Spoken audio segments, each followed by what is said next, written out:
Hello everyone, it's good to have you all on board.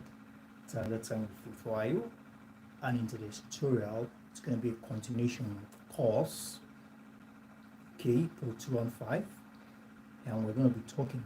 Actually, in our last class, we've been talking about the great political contributors, thinkers, and philosophers that contributed a lot to political science and political thought at large, and it has been more of the Western and from the side of Socrates, Aristotle, Hobbes, Marx, and the likes. And last week we started the discussion on African great political contributors, and today we're going to continue on that. I was assuming we had to have like one or two classes and conclude with the course, but while I was going through the material of the weekend, I realized that there's still a lot to cover. I think we just covered 200 pages out of 280. All right, and the 80 alone is enough for a material, because I have a department that have some of their materials at 86, 87, 80 something. So we still have like 3 to 4 more classes, but I'm hopeful that we should be able to conclude after this class 2 more classes. All right, but the most important thing is let's go through the processes and let's understand what we need to understand. Like I said, let's get it once and for all. And that's why I encourage you to really start early, which we actually did, and we are making progress. And for as many of us who are yet to become a member of the private class, why are you hesitating? Reach out to me today on www.tutorayo.com. Use the WhatsApp button on the website to take directly to my DM, or check the description of the video. You'll see the details of other departments we take. And you can also reach me using the link on the description below. With this being said, let's just straight into it. Okay, so we will be talking about the great political thinker called, great political contributor called Julius Kambarage Nyerere. Julius Kambarage Nyerere, as I'm POL215, and now we're talking about Julius Kambarage Nyerere. All right, a great Tanzanian political contributor. All right, a great Tanzanian political contributor.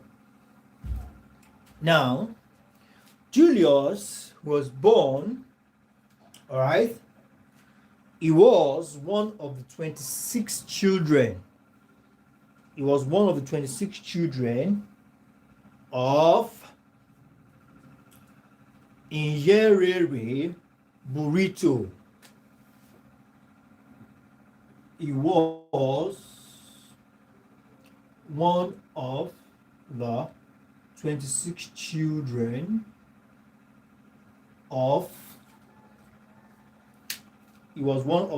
children of Nyerere Burrito. I think I should write that with some other sheet of marker.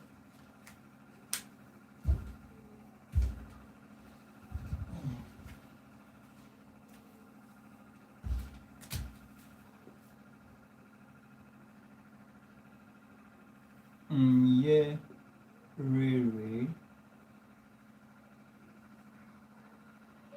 Burrito. Okay, now he lived between 1922 to 1999. Between 1922 to 1999. Okay, and Burrito here happens to be the chief of Zanaki. All right, the chief of Zanaki people. K. Nyerere Burrito, all right, chief of Zanaki, all right, the Zanaki people. So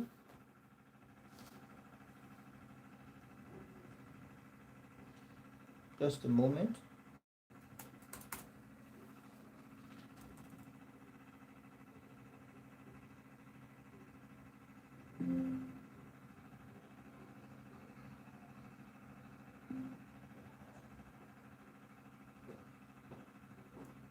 My notes just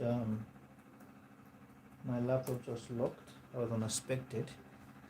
Now let's get back to it. Burrito, with the father of Julius, had been born in 1860 and given the name Nyerere, which is caterpillar in Zaki. Burrito, who happens to be the father of Julius, was born. Burrito was born in 1860 and he was given the name Nyerere,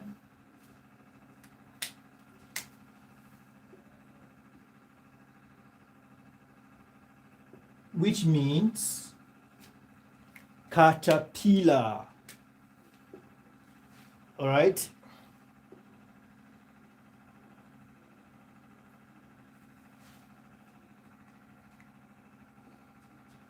Caterpillar in Zaki.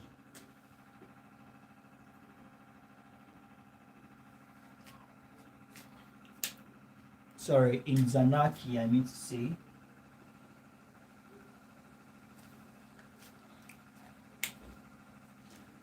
Now, Burrito, Burrito had been given. Now, Burrito had been born in 1860.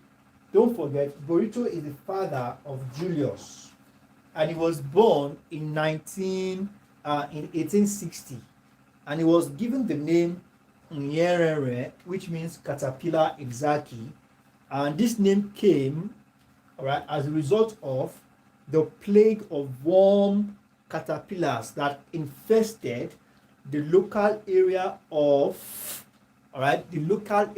at that time of his birth.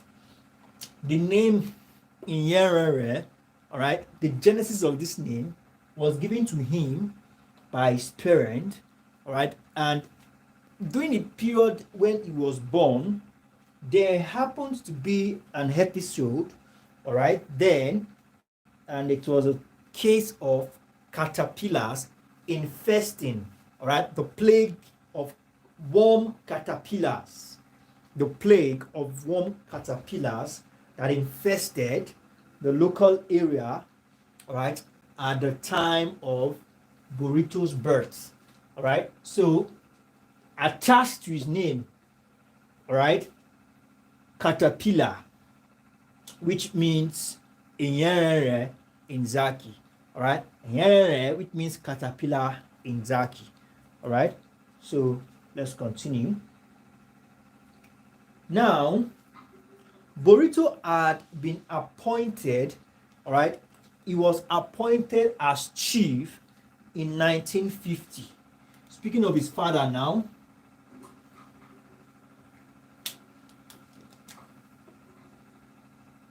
Burrito appointed as chief in 1915. Now, installed in that position by German imperial administration. Installed in the position all right, by German imperials.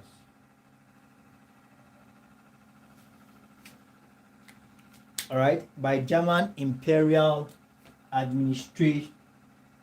All right, by German imperial administrators. Okay, it's like it was like a figurehead.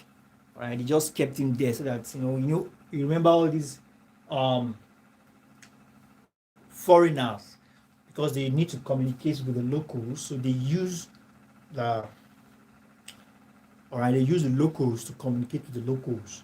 All right, the locals in the form of maybe somebody that is looked up to, or maybe somebody who is seen as an influencer, or somebody who is well respected. So they use them to communicate to the locals. So we have that's that. Now his position was also endorsed by the incoming British Imperial Administration, all right, not just the German. Now Burrito had 22 wives, of whom Julius's mother, Mugaya Onyangombe, was the first. All right, that's Burrito. I know Burrito used to be the name of a snacks. Very, very nice one. Now let's go back to it. Burrito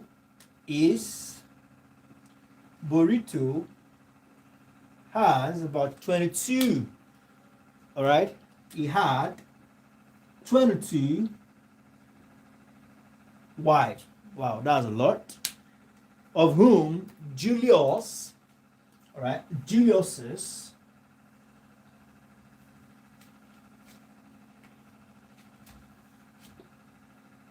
mother, all right, happens to be the first.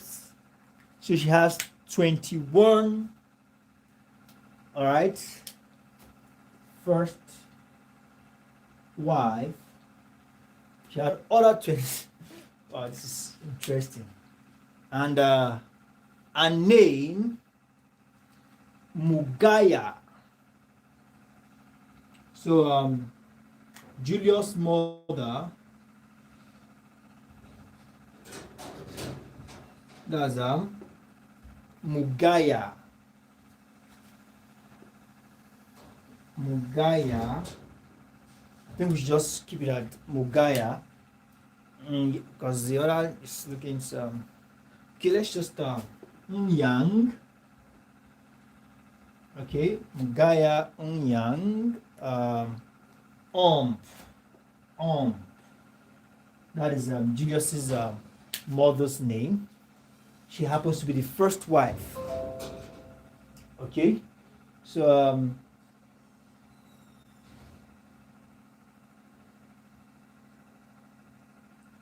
okay, sorry, she's not the first. She happens to be the fifth, not the first. Sorry about that. The fifth wife, not the first wife. Now she had been born in 1892, all right, and married the chief in 1907 when she was 15. Wow. She got married to Burrito when Mugaya, which happens to be Julius's mom, got married to Julius's father, who happens to be Burrito, just at age 15. That is preposterous, right? Preposterous. Now, Julius Nyerere, so now we know the meaning of Nyerere, so we can just call him Caterpillar. All right, Julius Caterpillar was 12 before he started school. All right, Julius Caterpillar was 12 before he started school. Later, he transferred for his secondary education to Tabora Government Secondary School. His intelligence was quickly recognized by Roman Catholic fathers who taught him. So now let's take that for just the age at which he started school. And okay.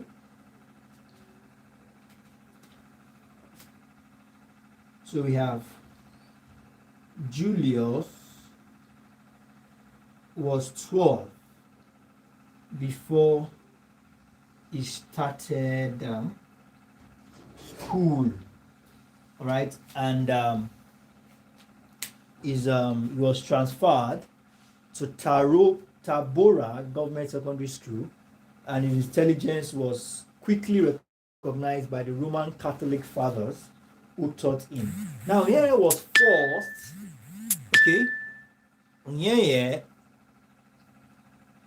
Julius Caterpillar, was forced by the local authorities to choose between his local political activities and his teaching.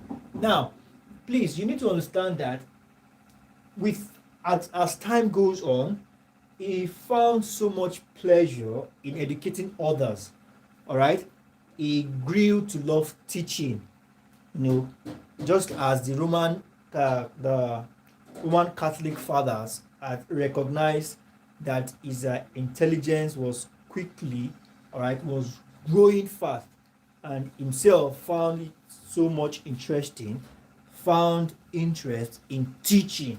All right, he involves in dialogue with students, and he so much loved the art of teaching.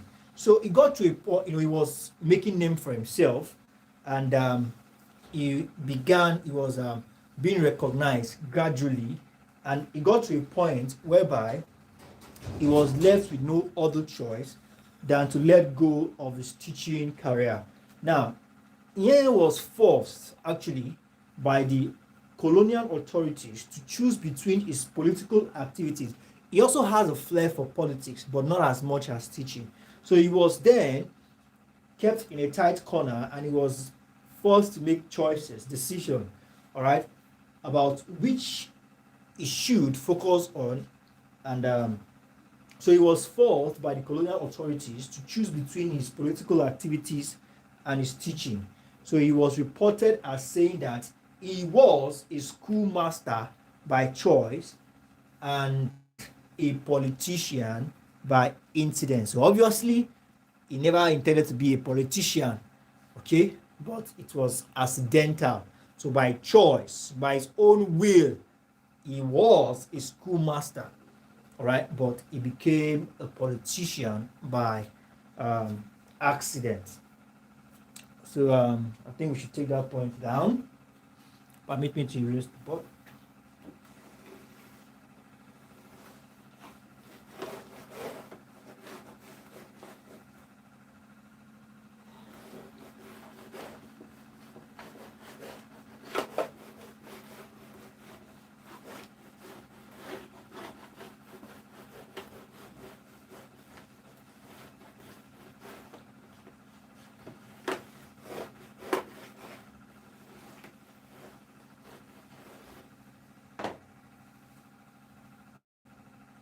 Now, so he said,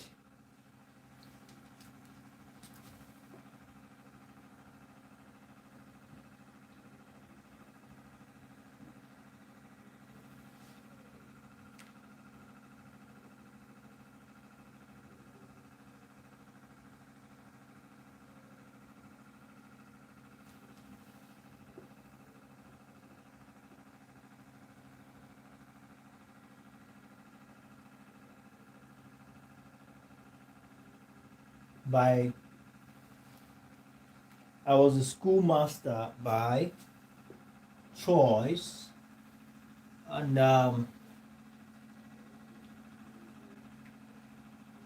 a politician.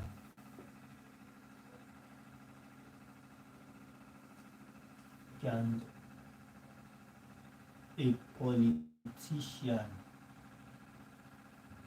by accident.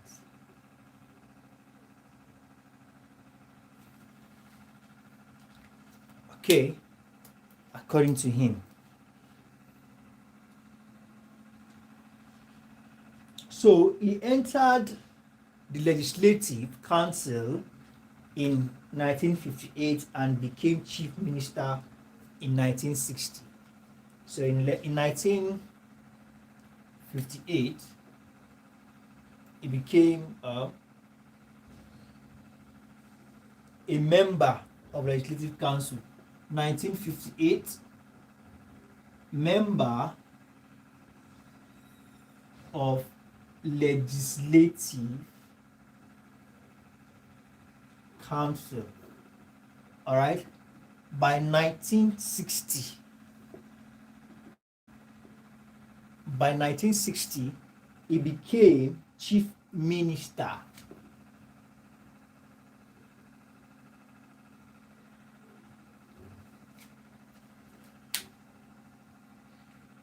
Now,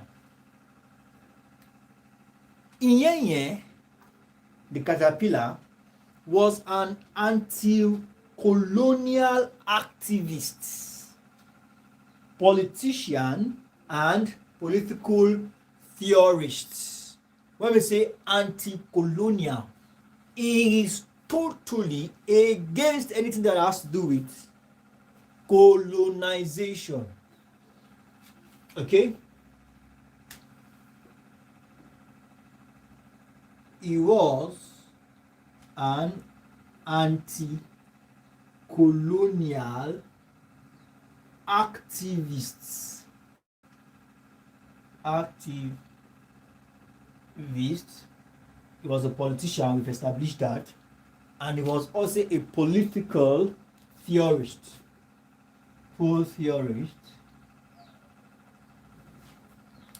Now, he governed Tanganyika as a prime minister from 61 to 63. All right, governor of Tanganyika. Wow. He governed.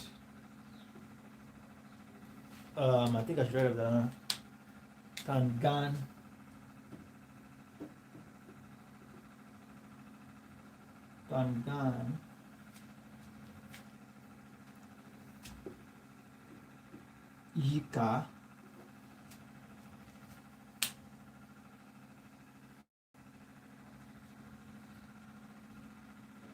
All right, as a prime minister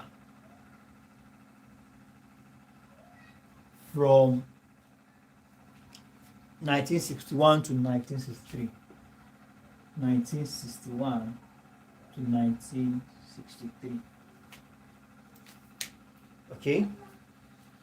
So, and then he became the president. Okay. First, he was a prime minister. Then he became president by 63 to 64.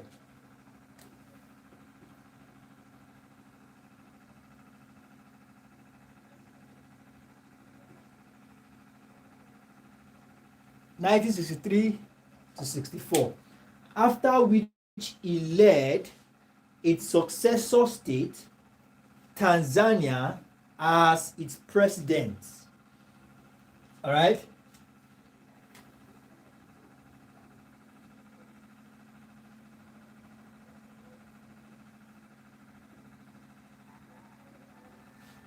All right.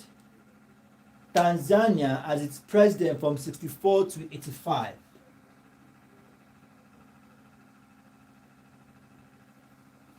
So indeed, he was a politician. He was a founding member of TANU. All right, a founding member of TANU. TANU here is an abbreviation, an acronym for Tanganyika African National Union.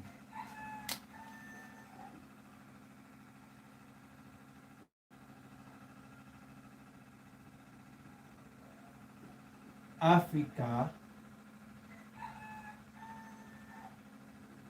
National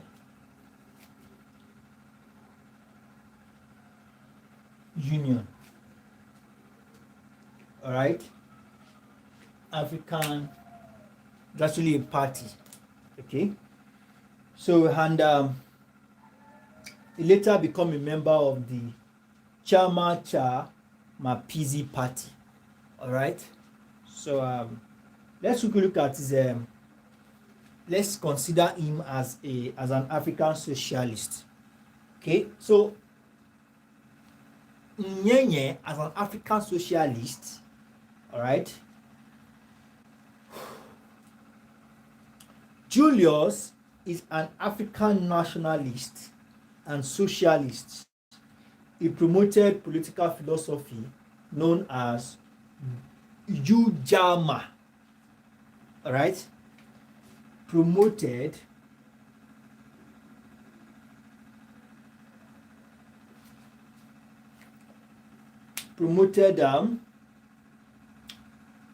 political philosophy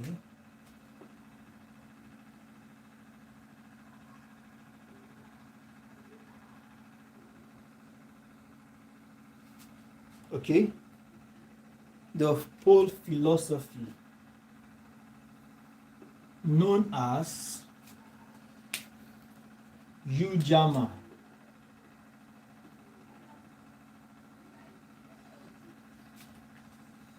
Okay, Ujamaa is a Swahili word for familyhood. All right, a Swahili word,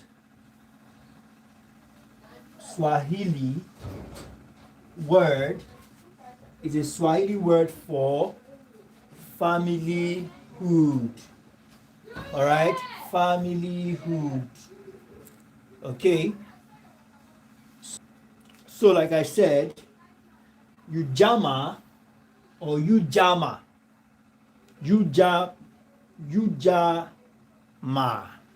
right, is a Swahili word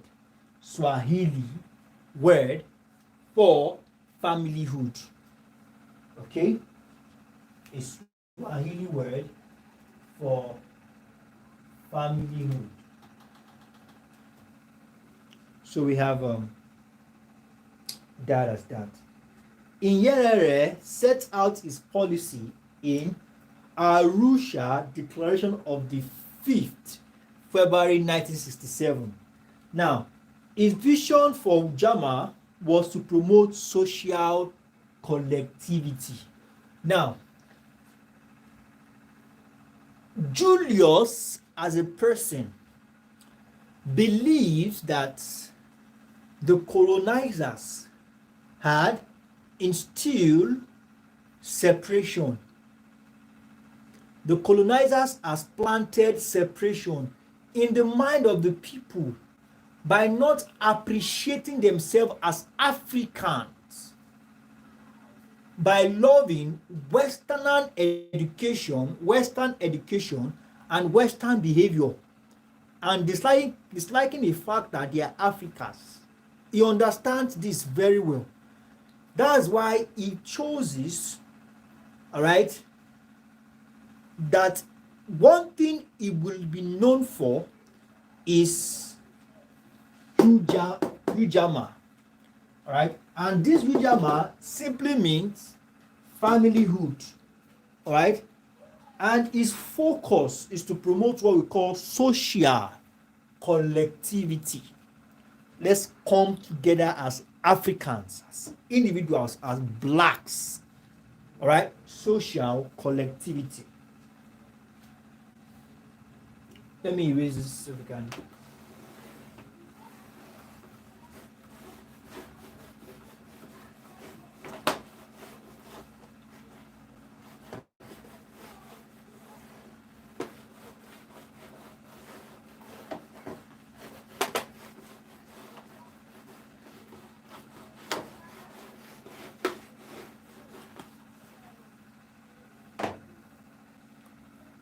Okay.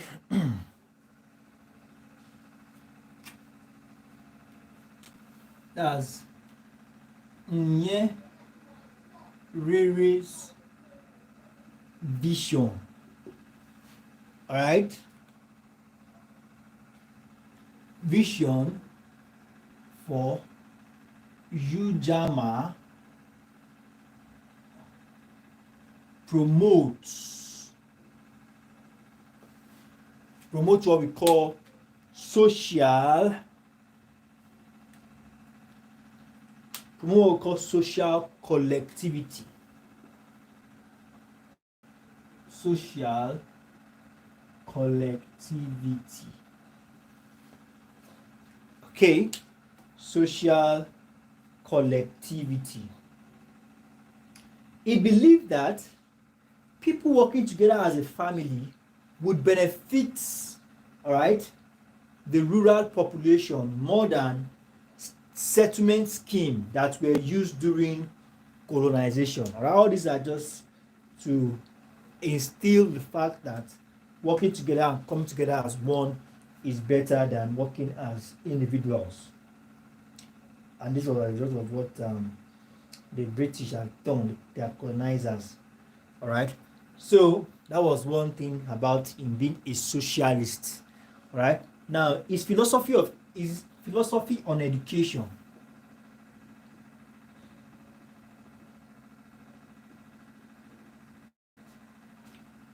On education.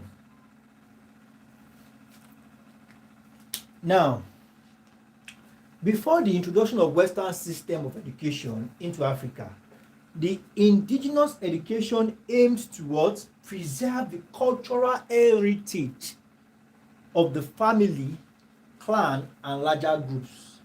The indigenous education was for every member of the family. Now, please pay attention to where we are going. He said, according to him, as far as is concerned, the advent of Western formal education changed the whole education system of Africans. All right? Education became a privilege of the choosing few. Are we together? A privilege. Western education was Western formal education changed. Western formal edu changed Africa. All right, changed African education system. Okay, it's very correct. Okay, then he said, as a result of this, Western education became a privilege for the choosing few. Is it not still happening? Is it everybody that can afford quality education? Is it not still for the chosen few? If not for the grace of God, all right, that God has helped Nigeria so far and is still helping Nigeria, that we can have a system like the open learning distance system, all right, that people can work and learn, all right. Do you know how demanding and how taxing and how challenging is it to enroll for a conventional university? Even the so-called federal universities, are they affordable? Not even talk of private universities, all right. So it is when this Nyerere made mention of this statement, and I saw it in the material, I concur, right? It became a thing of a privilege, all right, of the chosen few. You go to some organization, their requirement, their standard is a product of Oxford, Cambridge, make mention of Wales University, make mention of them. That's their standard. Why? Is that people that went to the regular kind of university are not qualified, cannot do the same level of work or level of expertise. What are we talking about here? All right, but that's a discussion for some other time. That's a discussion for some other day. Now, it introduced Western values. Yes, look at it today in the economy. All right, look at our economy. Look at the social values. Look at the norms in the society today. 98%. Should I even say 98%, not 100%? It's influence. Look at our military. Look at our system of governance. Everything is influenced by the Westerner. All right. What about our values? What about our cultures, tradition? This is what Nyerere is against, except for some very few efforts that have been made by people that understand these things, that they still need to instill Okay, there are some schools that you cannot even speak your mother language there. They don't even teach it there in this country, for crying out loud. So these are the things that EAF really fought against and was against it. It was not against Western education, but it was against the fact that Western education has changed the education of traditional values. All right, Western education has gone beyond the four corners of just educating. And when we say education, education is not just limited to the four walls of a classroom. It goes about the way the society, the culture, the norms, the folkways of the society, how they behave, how they communicate, how they dress, their economy, their trade, everything, right? Checking all these things, is the value there? And that's one thing that he really fought against.